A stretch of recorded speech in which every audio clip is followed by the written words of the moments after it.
I was so honored when I first got to meet our next speaker because she is she's such a wealth of knowledge as a mom of somebody who is really trying to make healthier choices for my kids and kind of feeling powerless even though you're empowered. You know, people say, "Oh, so your mom's in charge," and I'm like, I have those words as, you know, like a declaration, like speaking the things that are not as though they were, kind of thing. Like, I am a mom in charge. I'm so happy and grateful I'm a mom in charge, because sometimes you feel like you're not in charge. And so when I met Melanie, she really gave me some tips and some things to do to actually truly be in charge and make healthier choices with my kids. So I would like to introduce her now. Melanie Silverman is a pediatric registered dietitian and board certified lactation consultant here in Laguna Beach, California. She received her BA at Indiana University in chemistry and Spanish and her master's degree in clinical nutrition from Rush University in Chicago. She spent 7 years at the University of Chicago Medical Center working in the pediatric burn unit and neonatal intensive care unit. In 2003, she opened a private practice called Feeding Philosophies, where she counsels families and lectures nationwide on picky eaters, food allergies, poor weight gain, obesity, celiac disease, and Prader-Willi syndrome. She's a member of the Academy of Nutrition and Dietetics and Pediatric Nutrition Practice Group, International Lactation Consultant Association, the Food Allergy Research and Education Group, and the Prader-Willi California Foundation. And she's also a blogger for the Huffington Post. So we feel very honored to have with us today to speak to you all, Melanie Silverman. Please welcome her. Thank you. I appreciate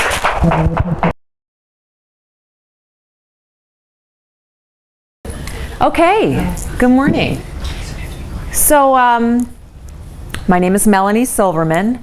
This is my favorite thing to talk about. I love talking about picky eaters. So if you don't know much about picky eaters, you're going to learn a lot. If you do have kids, you can take this advice home and use it. If you don't have kids, but you may have kids one day, you can remember this and avoid having a picky eater, potentially. So the title is, You're a Picky Eater, How Did This Happen and What Are You Going to Do About It? So like Dottie said, I am a pediatric dietitian. I went to Indiana University, and I like to give a little bit of background because there's a lot of dietitians in the country. There's about 60, 70,000 of us, but there's not a lot of pediatric dietitians. And so I like to tell people how you fall into pediatrics, because most people don't say, I want to be a pediatric dietitian. Most people want to help people lose weight. And so that's kind of what happened to me. So when I was at Indiana, I decided to study nutrition after I graduated, because chemistry and Spanish, I didn't see exactly where that was going to take me. So I studied nutrition. And in Indiana, I had this really cute boyfriend. He was really cute, and I wanted to go everywhere with him. And I was 21, and I was like, he is the cutest thing ever. I'm going where he goes. So he went to Chicago, and so I decided to go to Chicago, which may sound shallow, but I felt like it was a good move professionally, because it's not like going to some small city. Chicago is a beautiful place. It has a lot of opportunity for medical people. People from all over the world go to Chicago to be trained. So it was the right place to be. And for a budding dietitian, it was the perfect place to be, because there was a lot of problems there. There was a pizza problem, a pasta problem, and a caloric beverage problem. So there is big time problems in Chicago food-wise. And so I thought, I'm going to solve this crisis. I'm going to figure this out. I'm going to start with Chicago and then expand from there. And so I landed this great job at the University of Chicago Hospital on the South Side, and I was going to be the cardiology dietitian, which is perfect because people are having heart attacks. It was perfect, and a lot of it was related to nutrition. And so my short-term goal was to stay at the University of Chicago, work in cardiology, and then I had a dream job in Chicago, and this was it. I wanted to work on Oprah. I wanted to be the dietitian on Oprah. So I'd work a little bit at the University of Chicago, and then I would go onto the Oprah Winfrey Show, which was 15 minutes north of the University of Chicago. And I was serious about this. Weight loss was the was what I wanted to do. But that's not what happened. I did go to the hospital, but the first day, my boss sat me down and said, we've had a change of plans. We don't think we want you working in cardiology. We're going to move you into all the intensive care units. And so I don't know how much you know about hospitals. I hope you know nothing about hospitals. That's my hope. But nobody talks in the intensive care unit. They're not eating in the intensive care unit. They are fed through IV, they're fed through tube. And so I thought to myself, now what am I going to do with these patients? You know, they're not doing well. But I had a lot of opportunities to talk to doctors, and I needed this job. So I took it. They threw me in all the adult intensive care units, but they also threw me in the pediatric burn unit. And they said, you will learn here. And so the fascinating thing about pediatrics for me was this growth chart. And if you do have children, you've seen this growth chart at your pediatrician. And so it's fun to watch this curve for me. I don't know what it is, but I love this curve. And I don't like it when kids fall down off the curve, but I like the challenge of getting them back on the curve. And so that's what I learned about in the burn unit. The burn unit was a really interesting place for me because I had to get these kids healed and I had to get them to grow at the same time. So it really stirred something up in me that was really powerful about becoming a pediatric dietitian. And so I spent 7 years in that burn unit. And slowly my boss would come to me every year, 2 years, and say, guess what, change of plans, we're moving you into the pediatric ICU, you can keep the burn unit. And they kept peeling away all my adult ICU units. And then finally they threw me into the neonatal ICU. And so there I noticed all these formula-fed kids on the south side of Chicago. Formula everywhere. And I kept reading, when breast milk's not available, formula. And I thought to myself, why isn't breast milk available? It should be available. What are these moms doing? I know it's very traumatic to have your child in the NICU, but I thought something needs to be done. So I decided to become a lactation consultant. And so I really geared myself up towards pediatrics at that point. Took care of NICU babies that were born at 24 weeks all the way up to the age of 3 years old. And so I really looked at myself about 5-6 years later. I said, I am nowhere close to going on Oprah. But I am a pediatric dietitian, and I am going to open up my own business. So in 2003, I started feeding Philosophies in Chicago, and I've had it ever since, and I love it. It's I feel very happy and honored every time somebody calls me. Every time somebody calls for a consultation, I feel very honored and grateful to be able to help this family in some way, shape, or form. So in the office, this is what I see. I do a lot of infant feeding. So parents call me and say, what do I feed this child? I do not know. My pediatrician had 2 minutes with me. I don't know what to do. So I do a lot of infant feeding, a lot of picky eaters, which we'll talk about today. I see a lot of kids with poor weight gain. This week I had 2 or 3, I think, we had in the office, which is a lot. Kids falling off the growth chart. I would say 80 to 90% of that is the parent's fault, with all due respect. I don't really say it that meanly to the family, but I try to lovingly support and show them a different way of feeding. Weight management, I've had a lot of teens lately. Ever since my first lecture, actually, I've had a lot of families calling me with their 14, 15, 16, 17-year-olds who are gaining too much weight. These are the hardest patients to take care of. And they're difficult because they're not adults. Their parents are making them come in.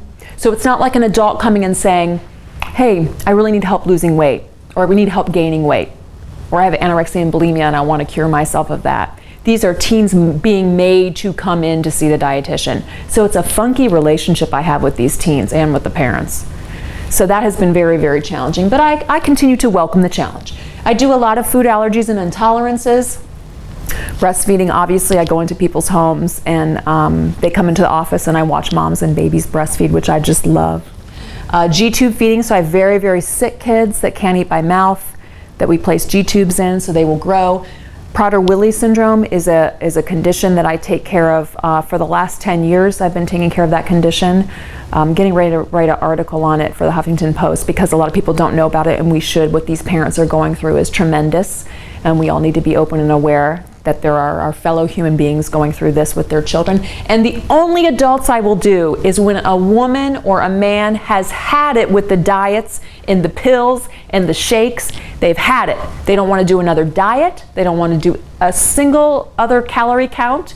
They want to go into intuitive eating. And I'm an intuitive eating counselor. And what that means is truly learning to eat when you're hungry and stop when you're full. Eating when you're hungry and stopping when you're full. And that takes a lot of energy and effort to really kind of harness the power to understand that. And so when people come to me as adults who want to do intuitive eating, I will do that. But if you come to me and tell me to put you on a 1,200 calorie diet, I'm going to kick you out of my office because I'm not doing it. Okay.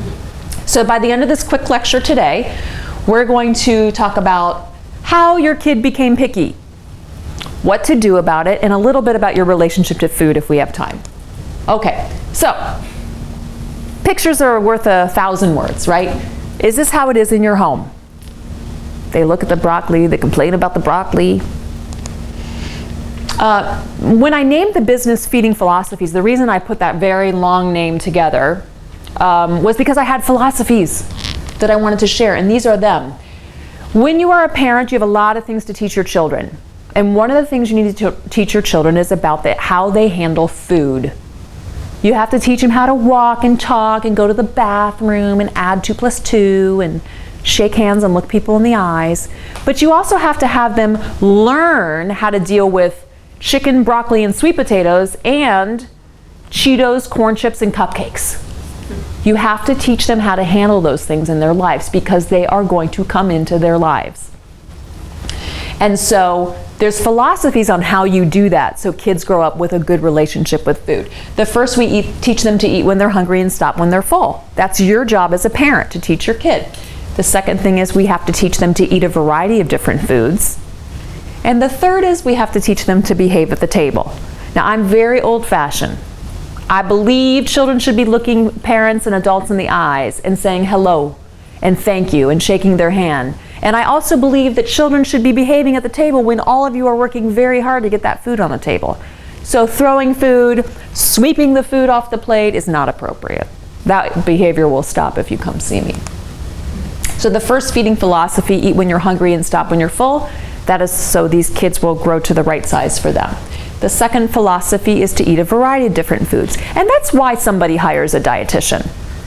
Really, a lot of the parents come to me and they say, he won't eat the broccoli, he won't eat the spinach. And they're worried about that. But what I often find when I dive into this is there's a lot more going on than just the broccoli. There's a great new book out. It's called It's Not About the Broccoli by Dina Rose. It's really great. And it talks about this very thing. She's not a dietitian, I think she's a PhD. But she talks about that it is not about the broccoli and picky eating. It is about the structure of the home. The third philosophy, I already said, I'm an old-fashioned lady when it comes to behavior because I think it's really important. We have to groom these people to be nice human beings, okay? And that is our job. So my overriding philosophy, and I was just on the phone with a mom crying just as I was pulling in today, who was very sad about her preemie baby not eating, is to preserve and protect the mothers. So if I can take care of a mom, if I can mother her, so to speak, for an hour or a month sometimes, it permeates throughout the family. So if the mom is well cared for, then the husband is cared for, the children are cared for, the grandparents are cared for, the dog is cared for. If the mom is happy, it's a lot easier. There's a lot of pressure on women in the home. There's a lot of pressure. And so I really try to take care of the mom. So the picky eater, this is how a picky eater works. They become picky eaters, children become picky eaters with help from their parents. Now some people go nuts when I say this. They say, this is not fair, why are you saying this? My kid has this diagnosis. There are exceptions. I want to make sure that everybody understands. There are exceptions. Children diagnosed with autism actually have a 5 times greater risk of picky eating than a child that is not diagnosed with autism. So it's important to note those differences and take them into account, especially if you're seeing clients. But I would say 85% of the time, it's the parent's fault. And this is the way it happens. Your kid is in control. The kid has control of everything that happens. And I've heard this same story over and over and over again for 15 years. Up to a year, he ate everything, Melanie. I mean, this kid loved to eat. I put broccoli, sweet potatoes, zucchini, lima beans. The kid ate it all. It was great. We could go to any restaurant. He would try anything. At 12 to 15 months, she refused. Something happened. And what parents don't understand, and I think pediatricians don't have time for, is that physiologically, something changes at that age. They wake up and they're like, hey, I'm on the planet. Hey, I can make choices. I can play with this red truck or that blue truck. I can eat that broccoli or I can eat that yogurt. So they start to make changes in their lives and in their functionality of their brain, and their physiology changes. So they actually don't need as many calories as they did per kilogram when they were younger. So they start skipping meals. And it's horrific for the moms. I'm so worried she's gonna starve. They freak out because the kid missed a meal. So they give him or her whatever they want. They give mac and cheese, chocolate milk, chicken nuggets. And you know, you can be a healthy picky eater. So you could go to Whole Foods and you could pick the top of the line chicken nuggets, the top of the line mac and cheese, the top of the line, you know, whatever. And so I see this all the time, very healthy picky eaters, okay? But this is what they do because they're scared. And I get this. Now he's so picky. So there's all these strategies that I've heard of people around the country doing these kinds of things. I have moms drawing the bath to feed their children in the bath because that's the only time they'll eat. They are very clean, these children, but they, you know, they're drawing the bath for them. I have a lot of sleep feeding going on, a lot of dream feeding going on, waking the kids up in the middle of the night to feed. These are extreme cases, but it's something that we all need to think about. I have people doing Broadway shows that really have no talent, singing, dancing for their kid, trying to get them to eat. I've had parents so neurotic that while they're in the pediatrician's office with the stethoscope to their heart, the mom is feeding the kid. Now, how is the pediatrician supposed to hear the heart if the goldfish are going down the esophagus? And I've had a really sad story. A couple years ago, a family came in and the father started crying and said he spanked his kid to make him eat. And he was crying, and the first reaction is you'd say, oh my God, I can't believe you would hit your kid to eat. But he was crying, and all I saw running down his face was love. That's all I saw. He's scared for his kid. He was scared for his kid. I make 3 different meals every night, Melanie. I force feed the kid. I chase the kid around with the spoon. He gets up from the table constantly. If he skips dinner, he'll go to bed hungry, Melanie. He's vegetable deficient and I'm sick of it. And I would say 80% of the time, parents cry in my office. Because there's something, especially with women, we are built to feed. Whether you use these or not, we have them. You're built to feed genetically. And so when there's a breakdown in it, it's really serious for moms. Dads usually are, the kid will eat when he eats. And the moms are usually to the extreme side, and so what I have to do is kind of pull them to the center. They all cry in my office. Boo-hoo cry, because it's really upsetting. All of this behavior, the chicken nuggets, the mac and cheese, all this is because that parents love their kids.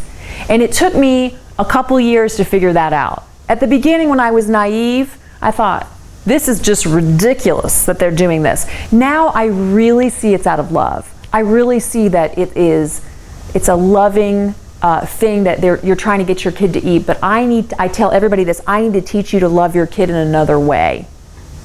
And so we spend a lot of time talking about what their responsibilities are. Wendy Mogul is a very famous PhD psychologist in Los Angeles. You have to get, if you were a student or you were a mom or you were interested at all in raising kids or you have kids, you must get her books. You must. Her book is The Blessing of the Skin Knee and The Blessings of a B-. And she had a great quote. I heard her speak in Laguna Beach a couple years ago, and she said, picky eaters are eaters who don't ever feel hungry. And so she's along those lines about the 80 to 85% that, you know, these parents will just give the kids anything they want, so they lock them in. So she believes that we are creating this. The division of responsibility is your only way out of this. It is your only way out of breaking a picky eater. You must maintain your roles. Your job is to provide the food as the parent. Your child's job is to decide whether they eat or not. And when you cross that line and go over there and say, take another bite. You're 8, so you should take 8 bites. Eat for mommy, I'll buy you some Legos. That is not the division of responsibility. That is coercing, that is bribing, that is making food something it shouldn't be. You need to throw all your energy and effort into planning, serving, setting the table nicely, or make the kid do it himself if he's old enough, and preparing the food. The child then decides, he sits down or she sits down, she behaves, she eats or she doesn't. That's the end. There's a line right there. And if you maintain that division of responsibility, your life is going to change. Your life will change. So specifically how we do this is we structure meals and snacks by at least 2.5 hours. So here's what happens. I get these food records because when somebody comes to me, I always ask for a 7-day food record, a list of all of their questions, and the growth charts from the pediatrician. Those are the 3 things I need for the consultation.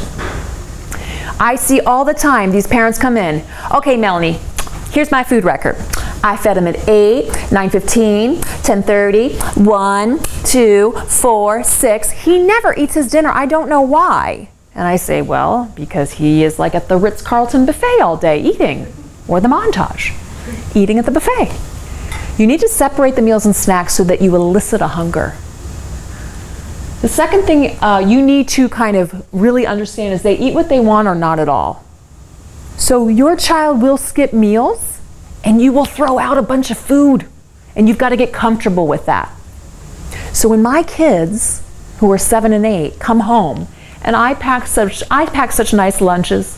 I mean, they're not the fanciest all the time, but they're nice, you know, they're balanced. I have opened up the lunch, and not a thing has been eaten before. Not a thing. And what do? Shh, toss it. I don't comment to them. I don't discuss it with them. I have other things to talk to them about. I don't want to hear about their food. I don't want to hear about their food. And so you have to get comfortable with that. And some days I open it up and the olives are gone, and the cheese is gone, and the carrots are gone, and the peppers are gone. I just stay quiet because the inclination is to say, oh, you did such a good job eating your lunch. But I don't want them to eat their lunch, you know, for my praise. I want them to eat because they feel hungry, because they need it to function. Stop catering to your kids. If you want to make Indian food, make it. If you want to go for sushi, go. You can ask them occasionally what they want, but the vast majority of the time, the parents are in charge. Family meals are hugely important. They need, and it's so sad to me.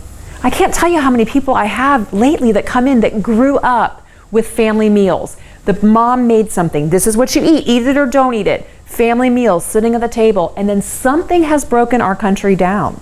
Something has broken down because people are not having family meals. They're turning on the television, they're putting kids at little plastic tables. These are very educated people that have good jobs, that understand things. It doesn't matter what your education is. A lot of people are doing this. Plastic tables with the TV on with the food. How are children supposed to learn how to use a knife? How are they supposed to learn to put their napkin in their lap? They don't learn unless they see it. So family meals are really important. It's a great time for vocabulary too. They learn a lot of huge words, okay? Set rules, plan menus, and be consistent. It's a lot of work. You've got to probably spend 1 to 2 hours a week planning your menus, but it's worth it, especially if you are working outside the home too. You know exactly what's going on. This is a religious symbol in my family, and it should be in your family. I don't care what religion you are. This is very sacred, this table. So much happens here. It's a small community in your home. And so you really have to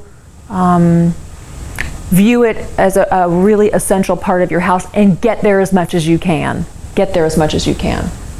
So the question is, and I'll stop here to take some questions. The question is can you do this?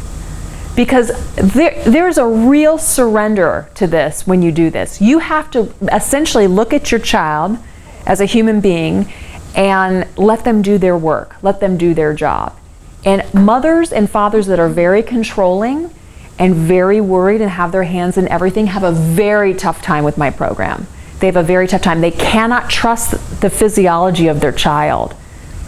And so I want them to learn to trust that, because that's the only way out. I really don't want to see your teen when they're 14, 15, or 16 with eating issues.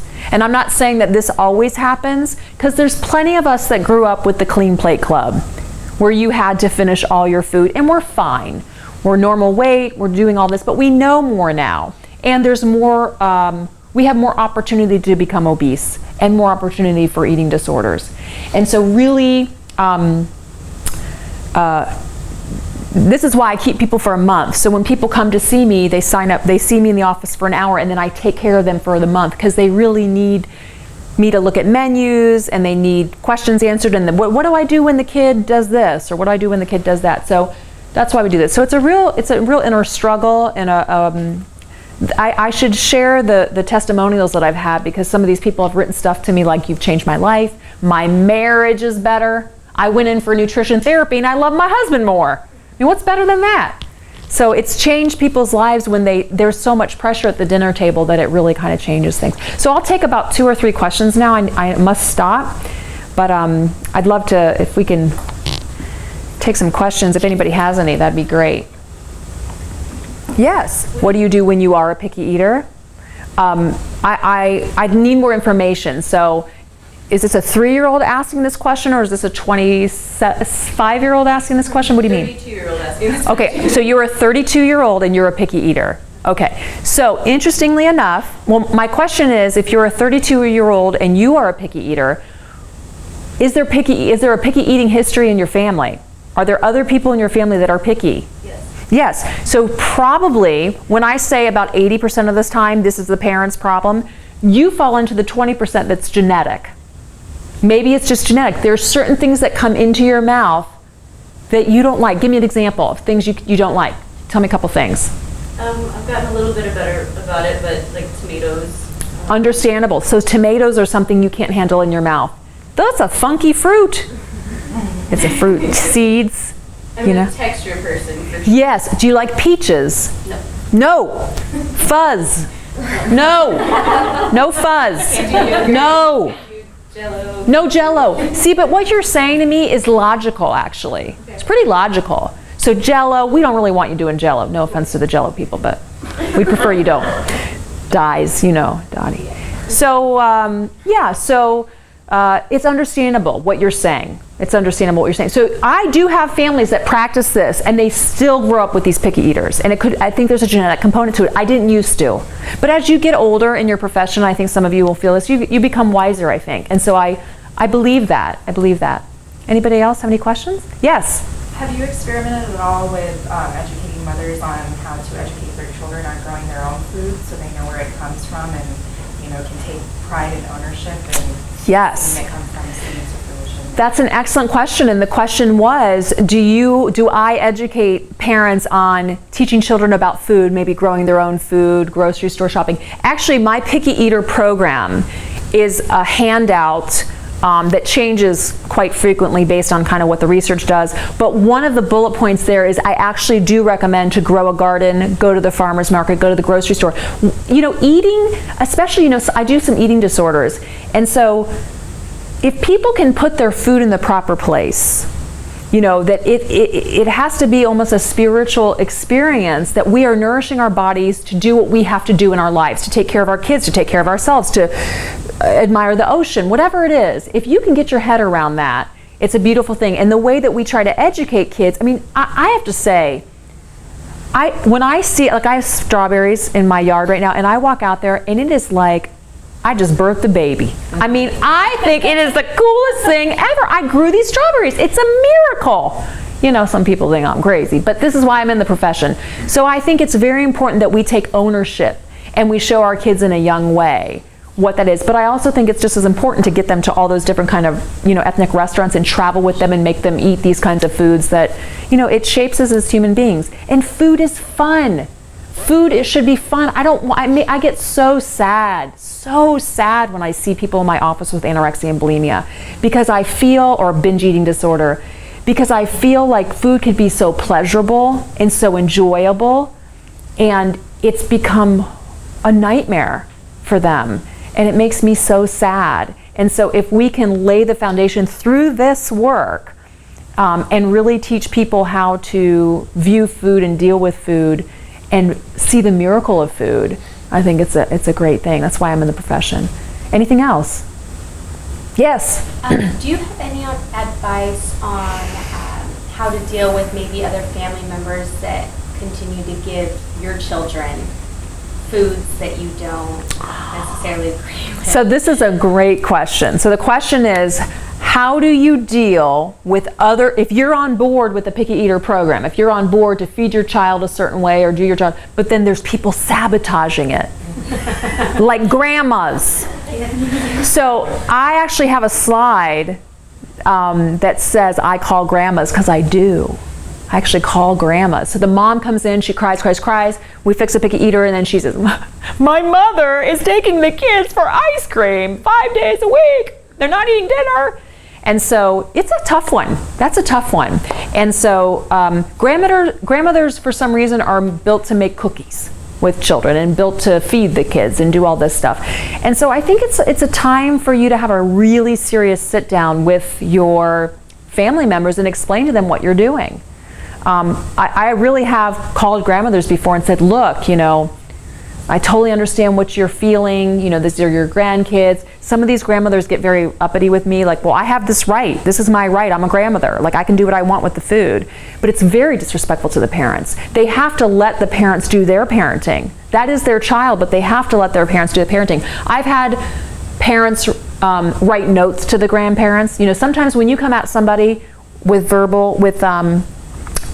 words, they sometimes don't hear you, but the power of a letter is sometimes more powerful. And you need to be loving. You need to say, I get that you love these grandchildren. I'm so grateful that you are. I'm grateful for you as my mother or my father, but this is where I am right now. I'm trying to make these adult decisions. I heard this woman named Melanie Silverman lecture at this thing. There's a video somewhere in cyberspace floating about this. Listen to me, There's times I've seen grandparents intervene when they should, when I think parents are feeding their kids too low in fat or doing some really wacky things. I think there's legitimacy both ways. But I think you need to speak up. So I can take one more question if there is one, and then I probably need to jet off. Does anybody have any other questions about anything? No? I hope this was helpful. I hope that you enjoyed it. Thank you for having me. I hope you have a nice day. Eat when you're hungry, stop when you're full. Okay? All right? Thank you.